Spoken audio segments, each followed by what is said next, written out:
అవునా? ఓకే. ఏం కాల్ మాట్లాడుతున్నావు? ఎవరితో మాట్లాడుతున్నావు కాల్? ప్రకాష్ తాత.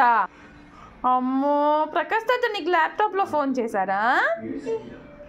ప్రకాష్ తాతతో మాట్లాడుతున్నావా నువ్వు?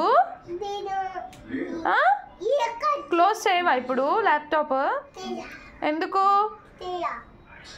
చేయవా? ఎప్పుడు చేస్తావు? పెద్దాంతి కాదు, అది డాడీదే. అది నీదా? అది పెద్దనాంది, అది నీదా? ఓకే. అదెవరిది? ఆ ల్యాప్టాప్ ఎవరిది? బ్లూ కలర్ నూతుందా? నువ్వు ఎప్పుడు కొనుక్కున్నావురా ల్యాప్టాప్? ఎప్పుడు కొనుక్కున్నావు నువ్వు?